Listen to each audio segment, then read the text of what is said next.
everyone, welcome back to my channel.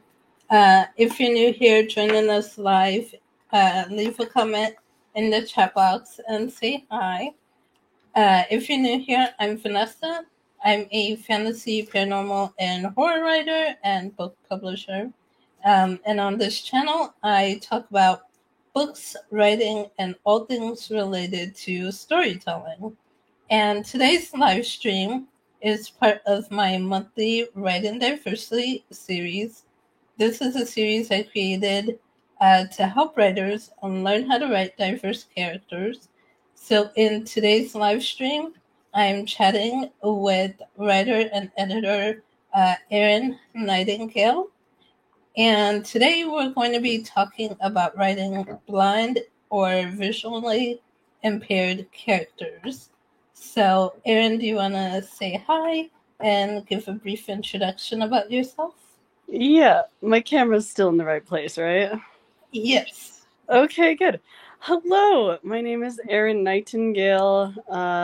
Like she said, I'm a writer and editor. I specialize in fantasy, but I also, young adult fantasy, sci-fi, novels, but I've also done a lot of other genres and mediums, and I will do almost anything as long as there's a blind or visually impaired character in it. I do sensitivity readings and accessibility testing for digital media. So yeah. Awesome. Um, so great. So before we get started, you guys know who have been on my channel before and have seen my videos before, you know that I always start with this quick disclaimer, but I want to remind you guys again that no group is ever a monolith. So Erin is here graciously sharing with us her experience as someone who is blind, and hopefully this will help other writers out there as well with creating their characters. But keep in mind that her experiences do not represent everyone who is blind and or visually impaired. So as always, make sure you do your research well and get sensitivity readers like Erin for your stories. So, with that being said, let's dive in. Um, so, my first question here is, can you share some of the tools or assistive technology you use in your daily life to help you with tasks such as communication, transportation, or organization? I think let's tackle that by category. Um, Yeah. so for, I guess, getting around, for navigation, there's a variety of different apps I use, of course. Things like Lyft. Sometimes I'll call the transit authority here where I live and plan a route. I use Google Maps sometimes. It's not the most accessible, but it's fairly accessible.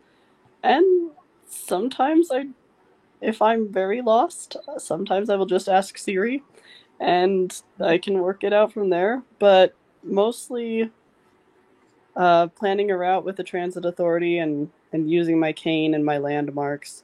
But anyway, that's for traveling. For communication, I use software on my laptop called JAWS, and then in my iPhone, in every iPhone, there is an inbuilt screen reader software called VoiceOver, and it's quite efficient. I really enjoy it. So yeah, those are my main tools. Okay. Can you share a little bit about, for those who don't know or aren't familiar, what is JAWS and like how does it work? Yeah, okay. So JAWS stands for Job Access with Speech. It reads what's on the screen of my laptop It allows me to navigate different applications, websites. It's what allows me to edit, to hear what I'm editing. It allows me to basically do what I do and hook up different devices like a braille display so that I can see what is on the screen, but in braille as well as in speech. It's very useful. Okay, cool. And then you also said that earlier when you were saying one of the transportation tools you use is Google Maps, although it's not the best. What uh, what would make it better or more useful for you? I think specifically, and maybe I need to play around with it more, but sometimes when it's giving me directions, it doesn't, like, it'll tell me walk this certain number of feet, but it doesn't always tell me what way to walk those certain number of feet. So just little touches like that. Okay, got it. Mm-hmm. Cool. So my next question was, what sort of advice would you have for individuals who may be interacting with someone who's blind or visually impaired for the first time, in terms of communication and etiquette? I think there's two things that I can think of off the top of my head. There's probably more, but the first thing I would say is that when you're seeing someone who's blind or visually impaired, you should never equate their visual disability with a mental disability. I've talked with a lot of my blind or visually impaired friends about this. Too many of us get treated like we're decades younger than we are just because we don't look like we know where we are. And so just to be treated like we are our age is nice. And also, I personally really like it when people ask questions. It is, I think, much preferable to people just assuming, and perhaps doing something they shouldn't, or, behaving in some way that is going to come off insensitive. They should ask me before they just step in and move me, or, it's polite to ask. Yeah. Does that uh, does that happen quite often where they just like where someone will try to direct you or physically move you without asking you anything? Yeah, every once in a while. People are very nice. And they just are looking out for me. And they'll just come up behind me and grab me by the elbows and move me, I don't know, maybe out of the path of a sign that I'm about to run face first into, which is very considerate of them. Yeah. But maybe a verbal warning before a physical Physical, right. grabbing. Right. Yeah. Yeah, definitely would be helpful.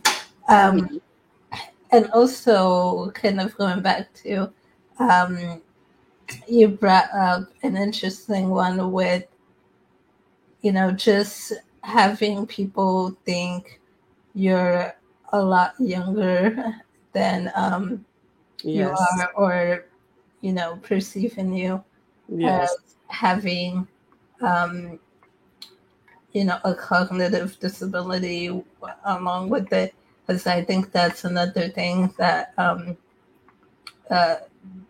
as someone who uses a wheelchair, I feel like a lot of us that are disabled physically, and you can see it, and that's how some people will treat us as like, Yeah. They come up and they pat your arm and they say, "Do you need help, sweetie?" And I may be a sweetie, but I don't need to be talked down to like that. yeah, yeah. Um, and let's see. I see we have one comment in the chat. Casson is here joining us. Hi, Casson. And they said, I assume you liked questions. Hi, cuz. So I'm guessing maybe they're your cousin? Yep, that's Kason. Okay. Well, thanks for joining us live. My next question was just the, I guess, difference with person first versus identity first language. Some people prefer person first, some identity first. What's your preference? This is such a I feel like this is such a hot issue, especially in disabled communities. Mhm. But I'm the kind who really doesn't care. Like, I don't mind identity first because the people who are going to treat me differently are not going to care where that modifier is.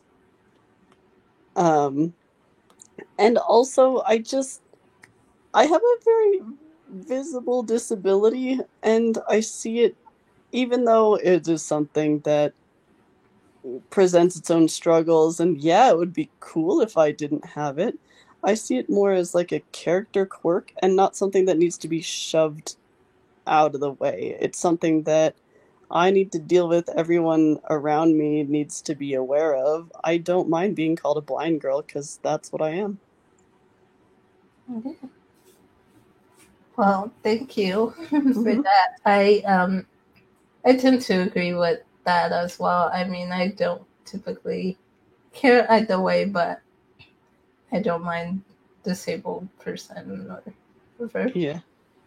Um, so let's see.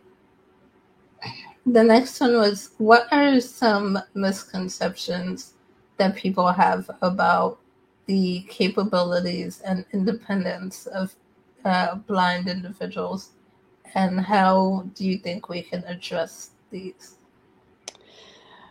I think people see blind people either as completely useless or as superpowered. Mm. Um, at least that's the perceptions that I've seen. Either they're just like little precious things that need to be cared for at all times, or they like might as well not be blind. They're so incredible. Um, but there's actually just a huge spectrum of capability in there, and blind people can range anywhere in there on the capability scale.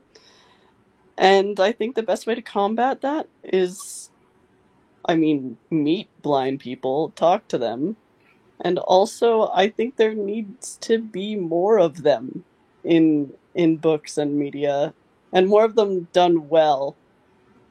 Yeah, Mm-hmm. yeah, for sure. I'm just trying to think off the top of my head. I can't even think of a book I've read that has a blind main character.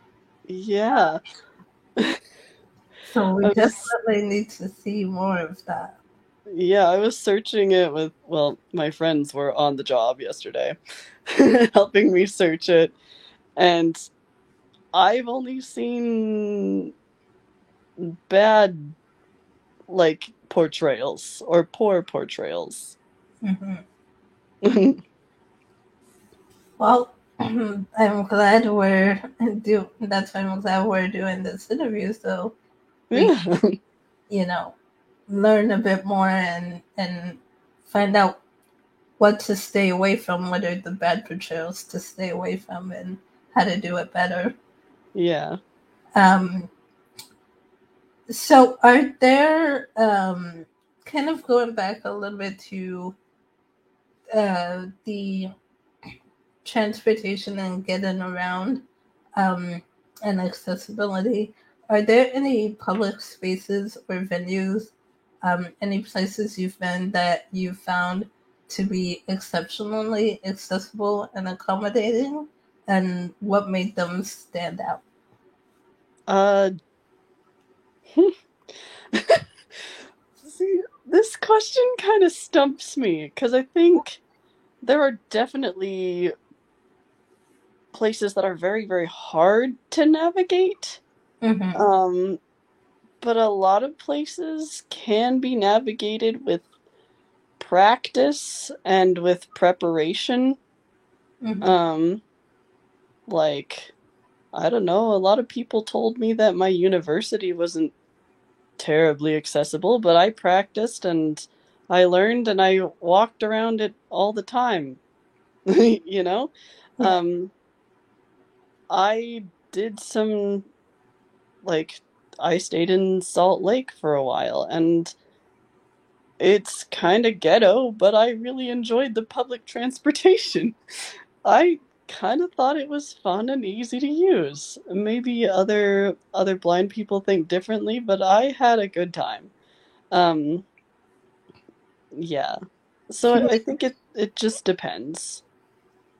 can you for that experience, can you share like what made it so easy to use and sort of fun?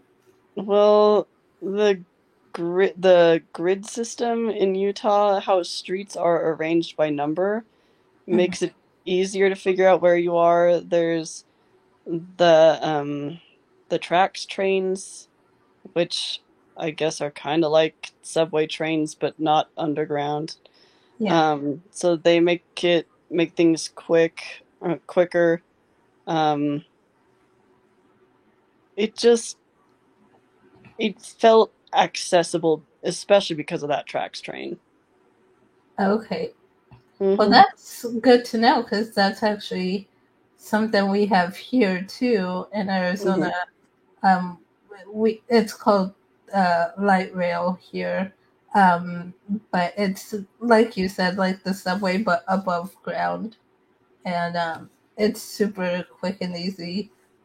I wish I lived near the light rail station because I'm like I would use that all the time instead of other. Uh, Yeah, it's fun. it actually is. I like it. Yeah. Um, And let's see, Casson said, being able to play the piano like you do is a superpower. That's some crazy talent. Yeah, yeah, that's a whole other thing. Well, Thanks, Kate. well, yeah. I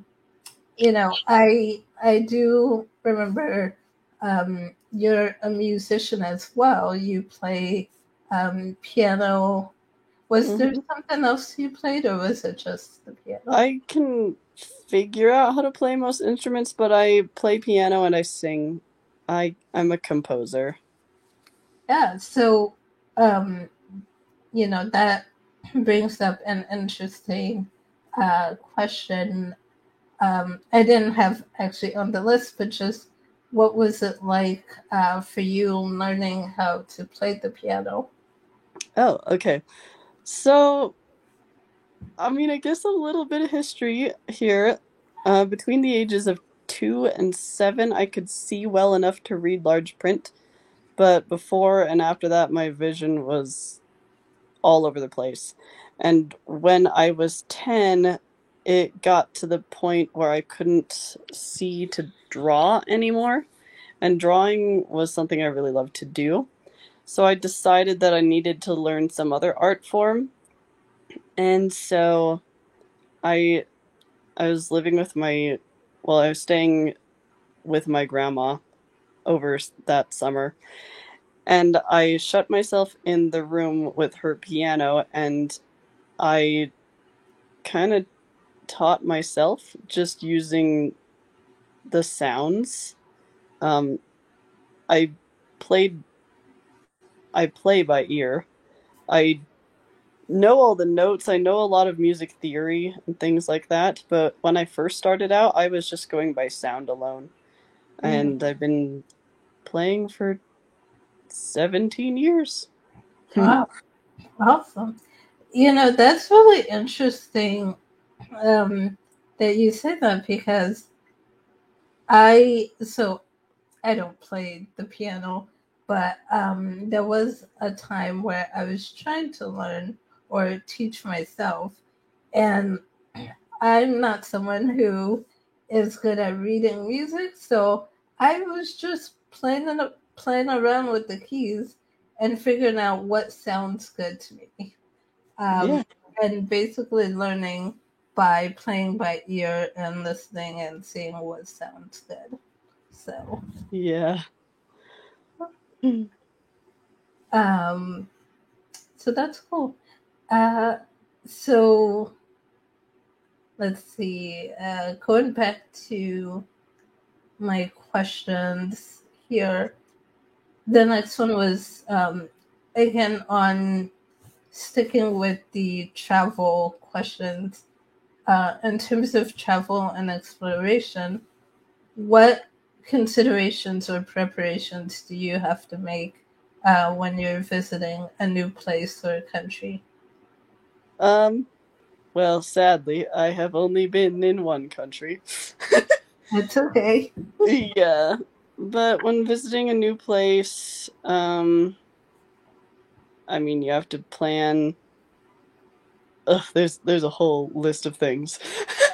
But basically, what mode of transportation you're going to use to get there, um, where you will like go to get on that mode of transportation, where it will drop you off, where you need to walk from those places to get to where you need to be, what times you need to be there to get on those forms of transportation.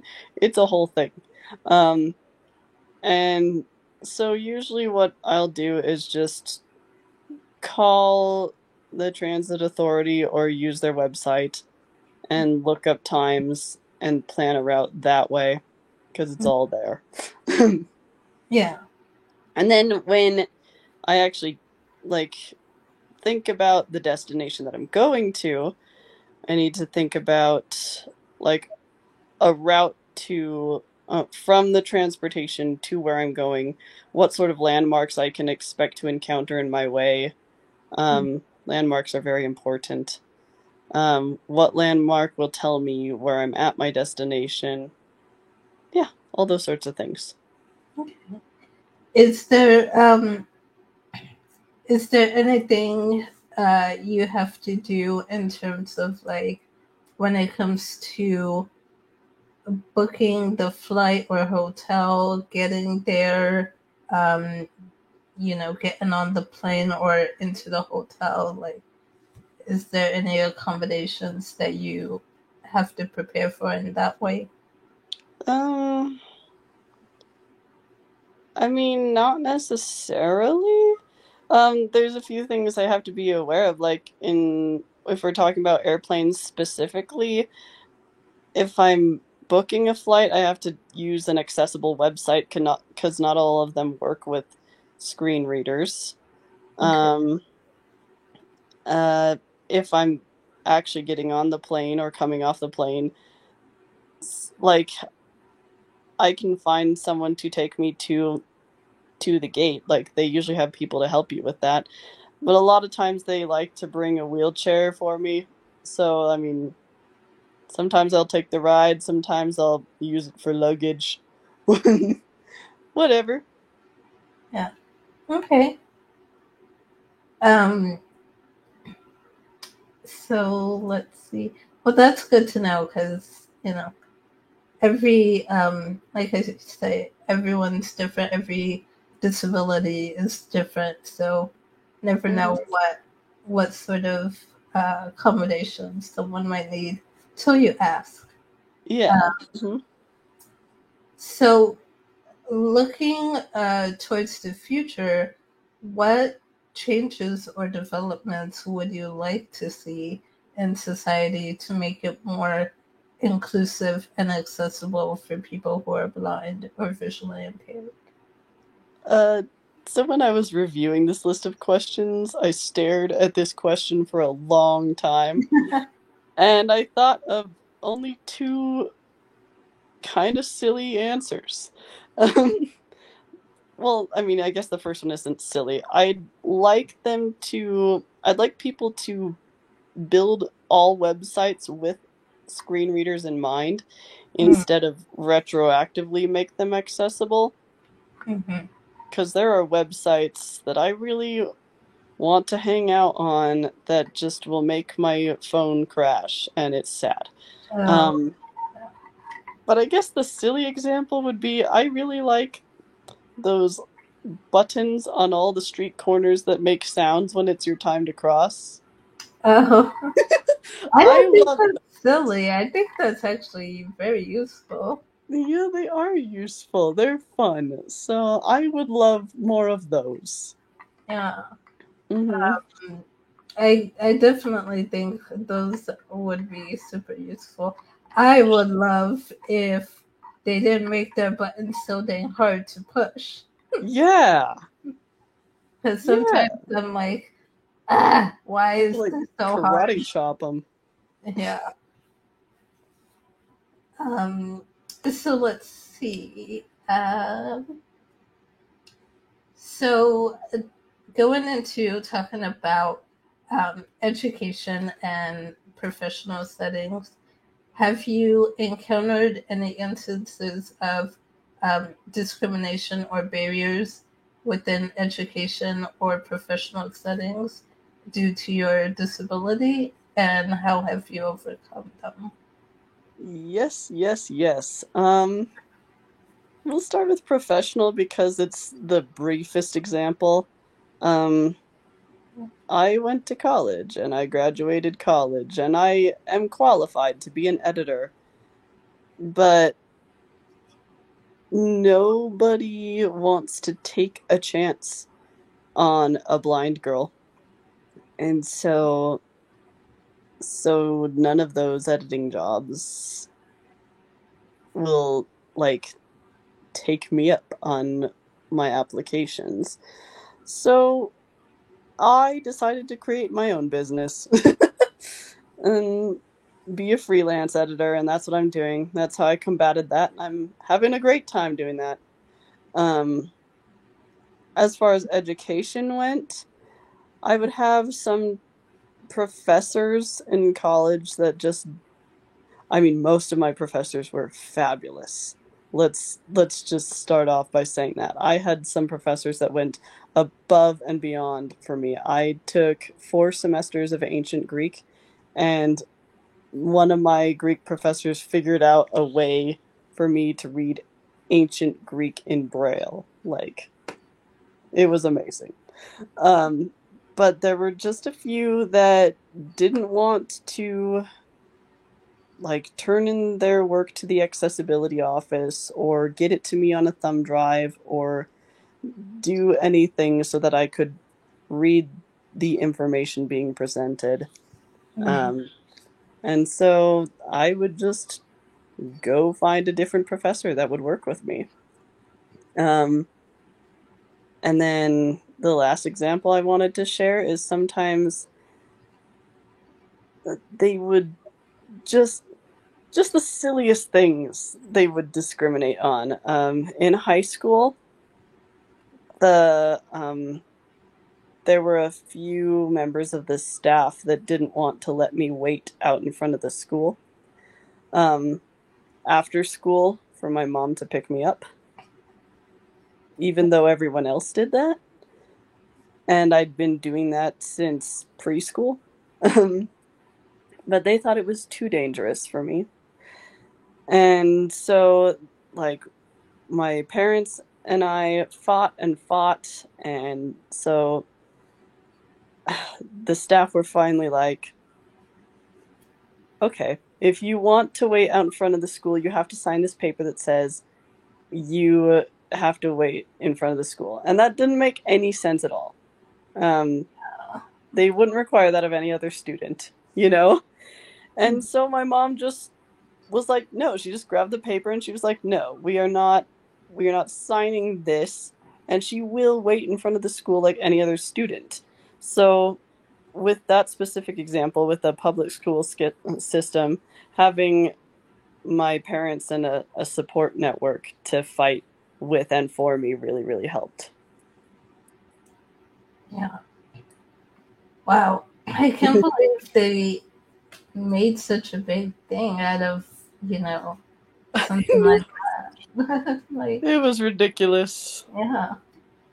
Yeah, sounds like it. Well, I'm glad your parents fought to make it so, you weren't treated different. Um, Yeah, they've always wanted me to have the best opportunities. yeah. Um, so let's see. The next question I had was just what are some common misconceptions or stereotypes about blind or visually impaired individuals that you've encountered in your writing or editing career? Um, I think this connects really strongly with a question later on. So this might be the same answer. Okay. Um, but there's a few like stereotypes of or I guess tropes of how blind people are used in writing. Um, or is this question specifically about what people think of me as a blind writer and editor? Um, More about like working with you as a writer and editor. Oh, okay. That then we can deal with that other stuff later. Um, when working with me, I think misconceptions are that I don't know anything, won't be able to do anything, and won't be able to figure out how to do anything. That's mostly what I've encountered. Um, yeah, I think it's just as simple as that. Has there been anything you've done that like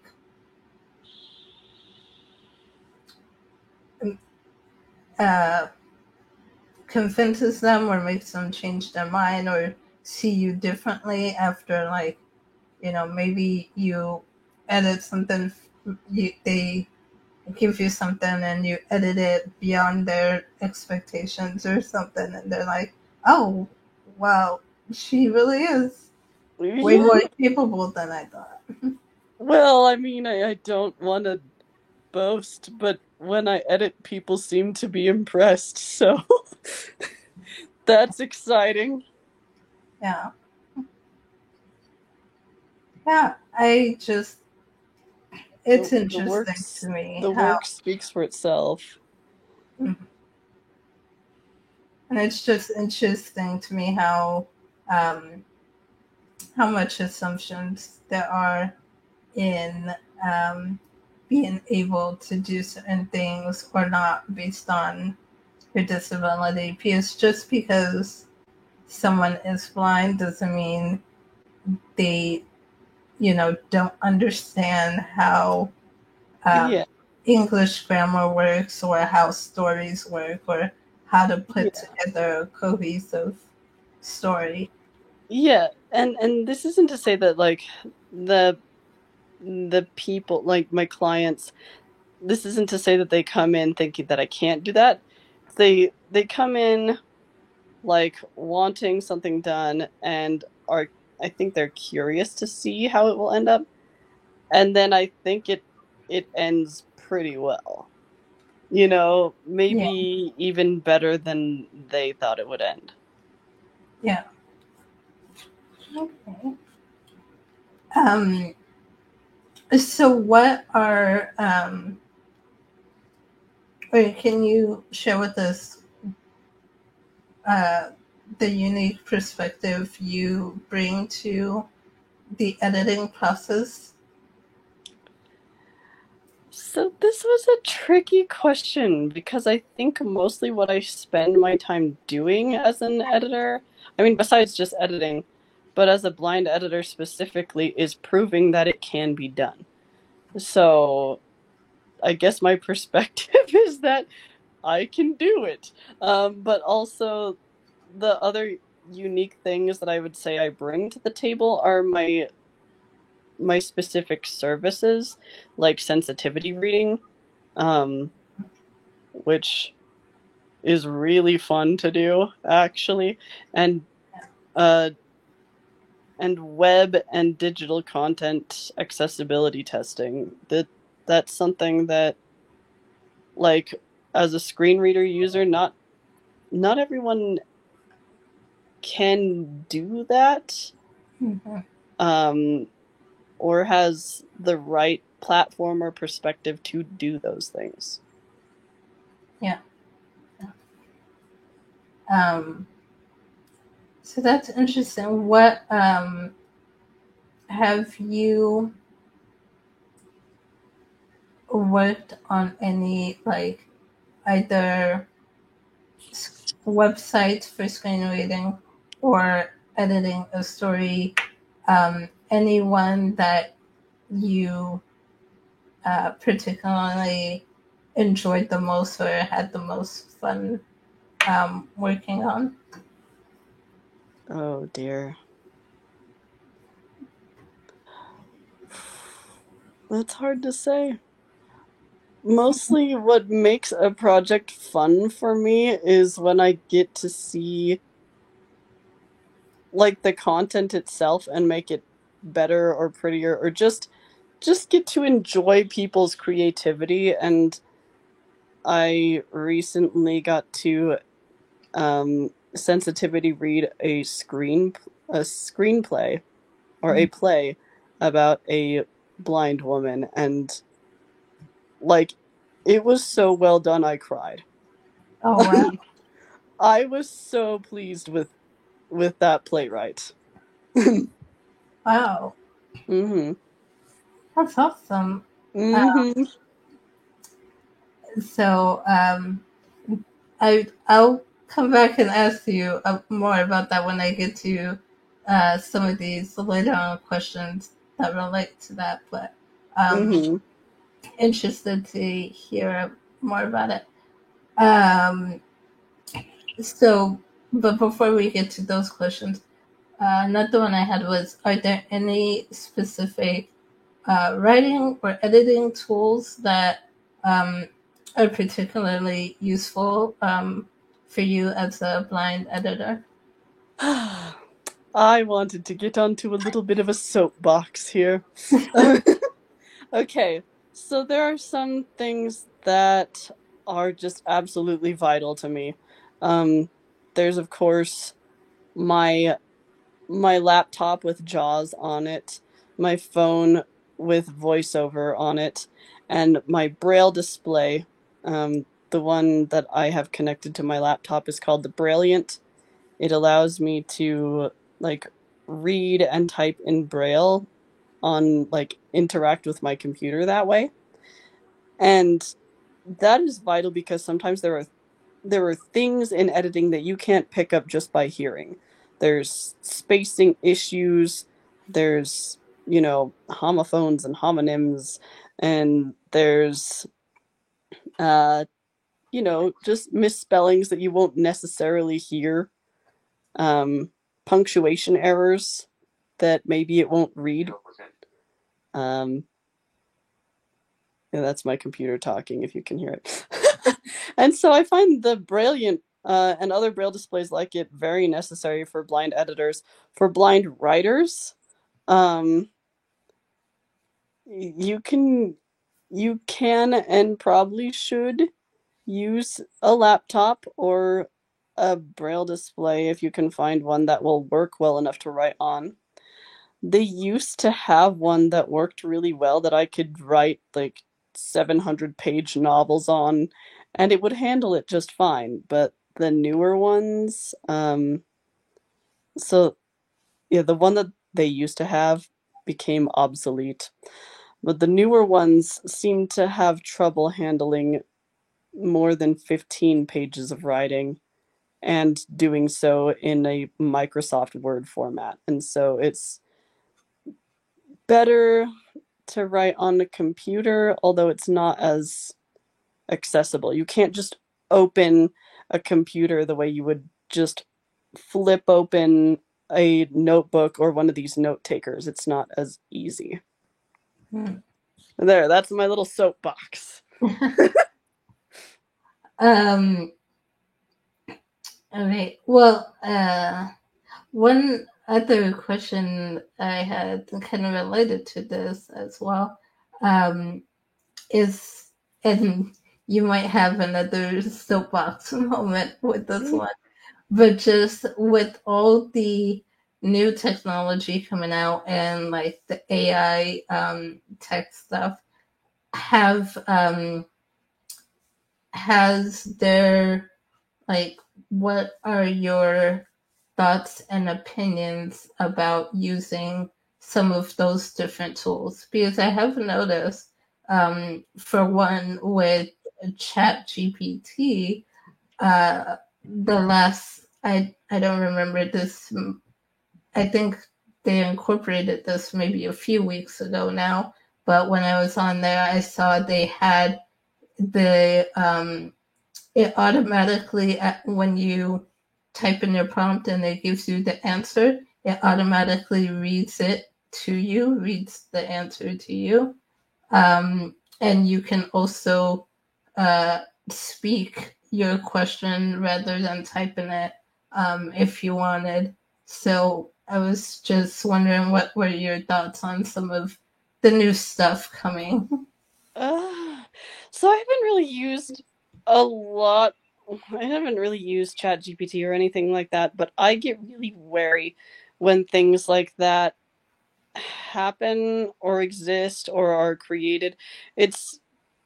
I kind of have a similar soapbox with just relying on screen readers.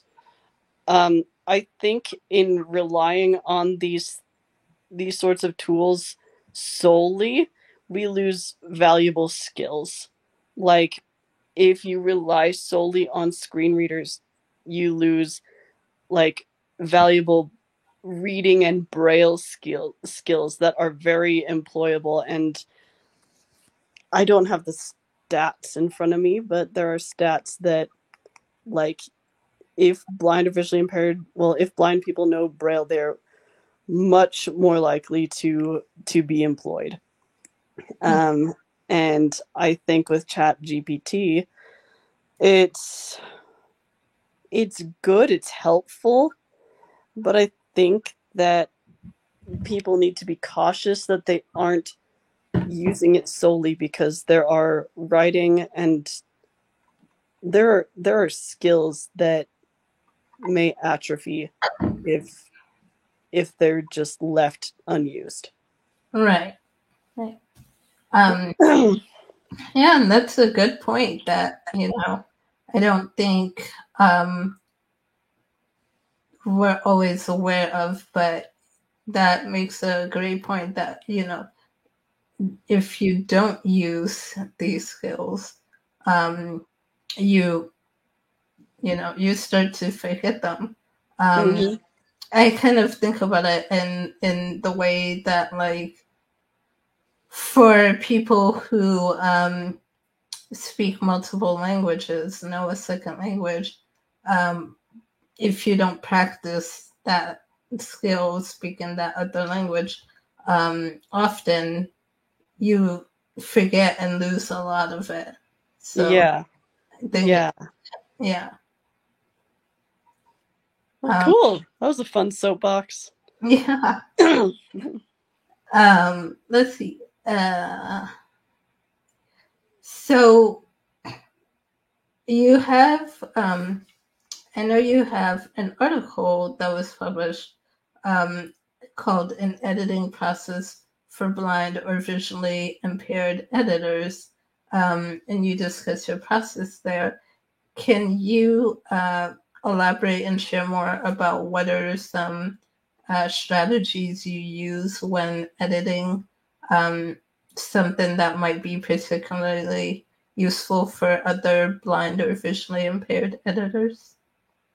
Okay, so I thought of a couple specific examples because obviously there's the basics, like you're gonna want your braille display, you're gonna want your screen readers and things like that. But I think a couple of very specific examples that I've of strategies that I find really helpful is editing with track changes when done on, well, I mean, on the all markup mode makes your changes appear smushed together next to what was already there. And it can look really messy. And especially in Braille, where you don't have a font or a color change option necessarily, because Braille has one size and no color. You don't want all of that to be smushed together. So when I'm editing, I change the display of track changes to no markup, unless I need to go back and review a specific change, or something else like that. I'll just have it on no markup. And then another thing that I will do, because I personally find toggling from window to window and navigating through that, through pages, kind of distracts me from what I was doing on other windows. I'll have like my phone next to me with the Chicago Manual of Style open on it, or Merriam-Webster, and so I'll have my phone next to me for references while I'm editing on my computer, on my lap or on my desk or whatever. Okay. Those are my specific strategies. Okay, well, those are good ones to know. Mm-hmm. So, how do you think the publishing industry can be more inclusive and accessible to blind writers and editors? This is a really simple answer. I think they could be more aware that we exist and give us a chance. Yep, that's very true. Especially considering, like I said earlier, I can't think of one book off the top of my head with the blind main character. So, Yeah. um, let's see. So, as a writer, how do you approach creating blind characters authentically? And what are some common mistakes you've seen writers make in this regard? Um, okay, so it's a bit different for me because being blind is just like living life.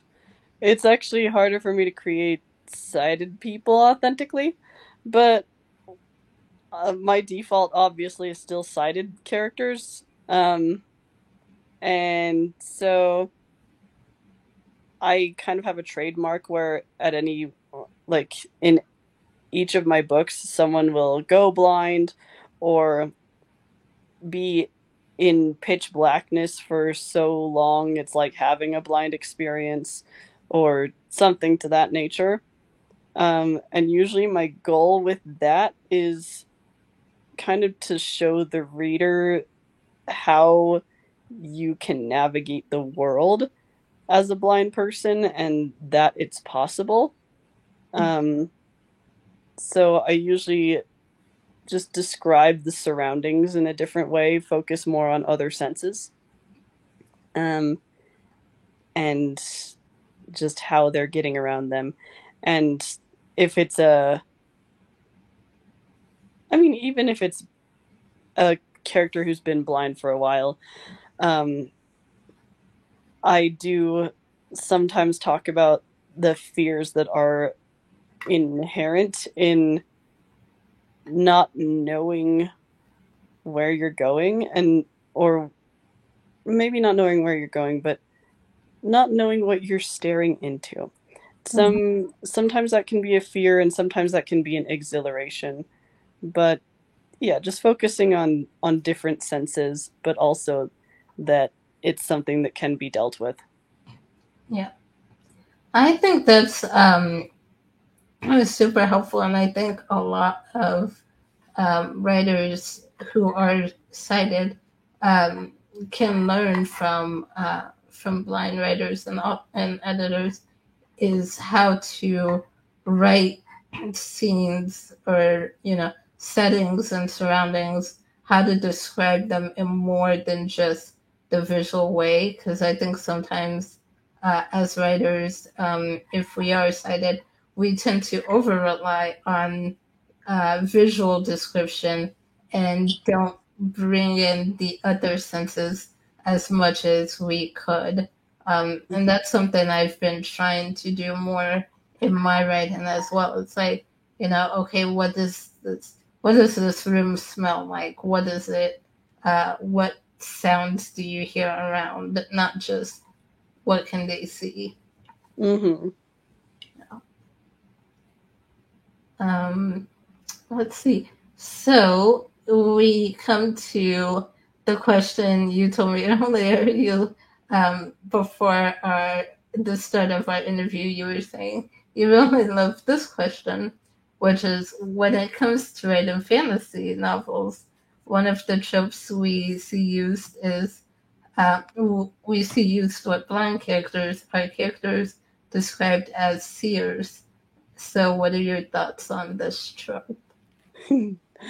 Blind seers are like my favorite blind trope of all time ever. Um, because I think it makes a lot of sense. Uh, I People will ask me a lot if because I'm blind, all my other senses are heightened. And I wouldn't say that that's true. I would say that I just pay attention to them more. I I know for a fact that I don't hear better than other people. Um, I think I just get distracted with other sounds, maybe more. Um, I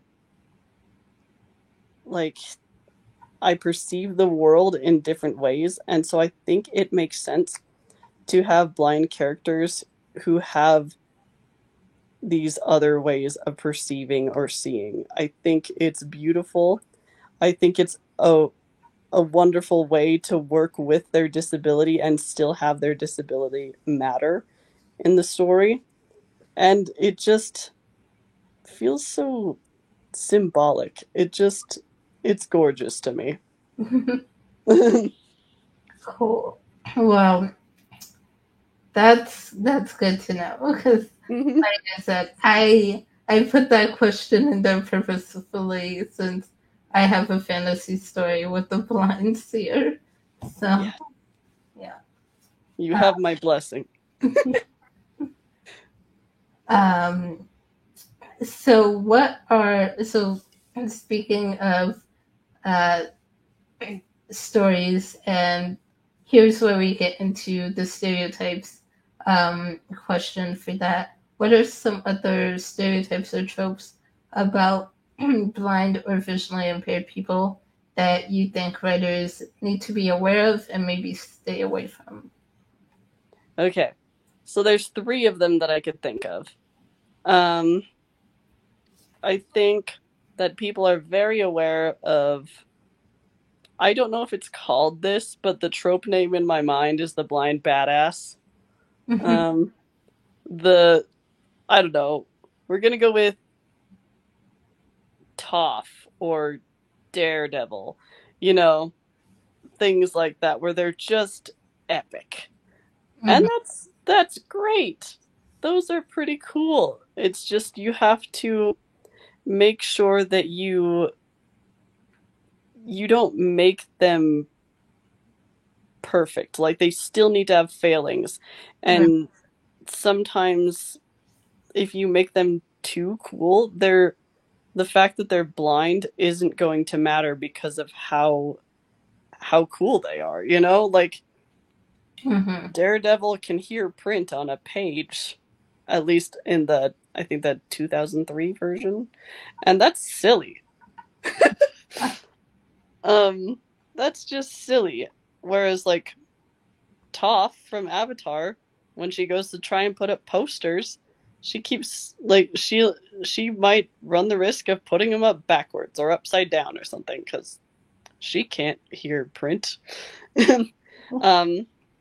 Another trope is, apparently there's this thing, and I've heard of it, where they will have, like, the love interest be blind, and it's like this super exotic thing that they're blind.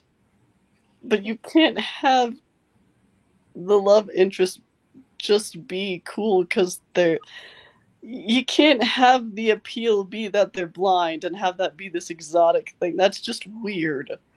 Yeah. You know? That's just squicky. That's And kind of like, at that point, oh, did I lose you? Uh-oh. Aaron?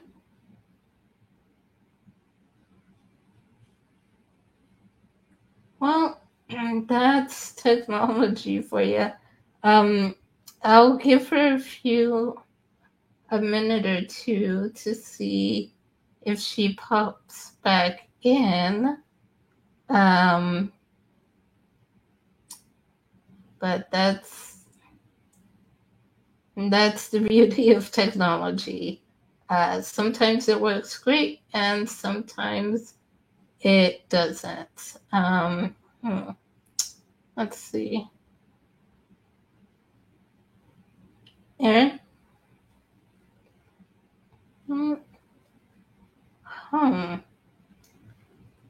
Well, I guess I did have 2 more questions that I had left on my list. But I guess I will try to, if Aaron isn't able to hop back on in the next minute or so, I guess what I'll try to do is reach out to her and ask those last 2 questions that I had on the list. And if anyone watching has any questions they want to ask, still feel free to drop them in the comment box. I can email her and ask her those questions, and then I will try to have written up in a blog post. But I think she might be coming back. Maybe it looks like. Aaron, are you still there? Okay. It looked like she was coming back for a second. Maybe. I'm not sure. But yeah, if not, I will get those last couple questions. Hey, here's something. Are you there? Hello. can you hear me? Can you hear us? Yes. Okay. Thank you. Okay. I turned off my phone notifications and someone still called me. Oh, okay. I knew it was going to happen. Okay. Okay. What was the last thing you heard? You know what? Now I forgot. What was the last thing I heard? We were talking about romantic tropes, right? Yes. We were talking about the love interest being blind. And I was just about to say that, it kind of sounds like some weird fetishization. Yeah, fetishization. Yeah, that that happens when they make the love interest like, you know, interesting just because they're blonde. Yeah, and the other one I would say, the last one of the three, is making them just pure. I mean, comic relief is good, but when you make every joke, oh, I can't see, oh, I mistook this thing, I'm so dumb, I can't tell what this is. You know, I think that is really, that shows a complete ignorance, and like disregard for blind people and just wanting to make something funny and not really caring, you know? Mm-hmm. And so, and I love blind jokes. I'm all about blind jokes. But when like they're touching something and they can't even tell what they're touching, that is when I get very annoyed, you know? Yeah. Yeah. Makes sense. There's, you know, there's always that, you know, fine line of having the comic relief, but, you know, there's a point where it gets to be over the top and too much. Mm-hmm. Yeah. So let's see. I was saying I just have 2 questions left. So if anyone still watching the live wants to drop a comment in the chat box, we'll have a quick Q&A session after. But I have 2 more questions. The next one was, do you have any other advice for writers who want to accurately portray blind or visually impaired characters in their stories? I would say go find some blind people. Go hang out with them and talk to them and ask them questions and figure out what life is like for them. Get a sensitivity reader. Find blind people in media. Watch Avatar: The Last Airbender. That's like literally the best example I can think of. She's awesome. Toph is awesome. Just do your research. Yeah. And also, especially if for anyone who is a writer who is maybe still in college or something, check out your organizations and clubs on your college or even high school campuses. Because I remember when I was in college, I was part of a club on campus called Ability Counts, I believe it was the name. But several of the members in our club, most of them actually, were blind or visually impaired. So got to hang out and get to know a lot of blind and visually impaired people in that club. So, you know, always check out what's available on your campus if you're still in school.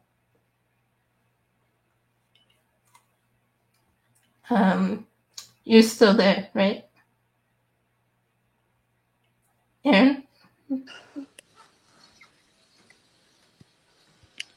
Are you still there? Can you hear me? Yes, I hear you. Okay. Oh. Jeez. Sorry, this is stressful. Yeah.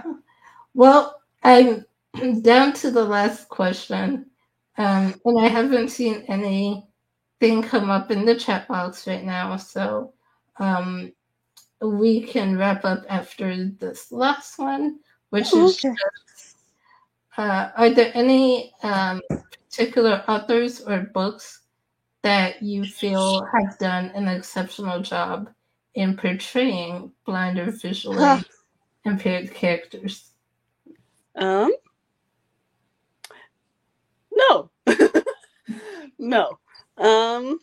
I've seen a couple of less than good ones where, like I said, they do that thing where they're touching something and can't tell what they're touching, or someone has to lead them around to everywhere and they can't manage to get anywhere on their own. But no, the only really great portrayal I can think of would be Toph from Avatar: The Last Airbender. Okay. So if anyone can think of a good one, that would be great to know. Yeah. I'm like, I'm thinking I don't know either. So that'll be on the lookout for sure. So that is pretty much it. Those were all my questions for today, and I don't see anything in the chat box for today.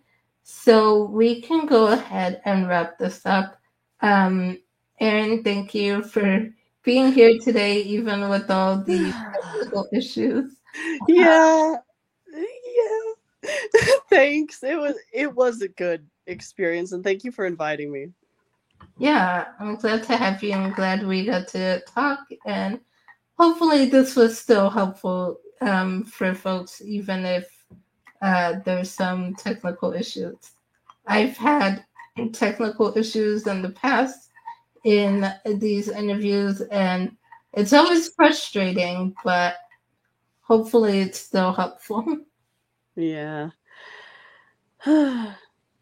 Yeah, actually, now that I'm thinking of it, this website that we're on is something that needs to be more accessible. Because the first time that somebody called me, that's what it was, both times somebody called me, I tried to come back in on my own, and it wouldn't let me until I found someone who could actually see the screen. Okay. Yeah. But anyway, yeah, thank you. Thank you for inviting me.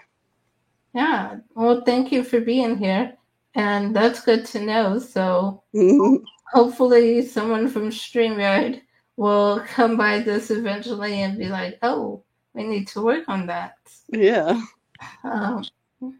So that's it for today for this video. Thank you for everyone who joined us live. And if you are watching the replay, thank you for joining us and sticking around.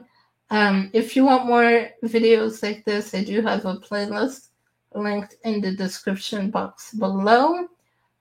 So if you enjoyed this video, don't forget to like and subscribe, support this channel. All the links are down below. I will be taking a break from doing any more interviews for this year, just because fall tends to be a super busy time for me.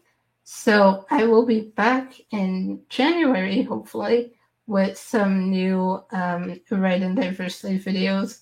But I will also try to do some pre-recorded other types of videos in the meantime during the break time. So just a heads up for anyone following this series.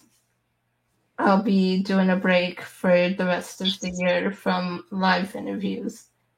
But that's it for today. So thank you all again, and I will see you probably in the new year. Bye.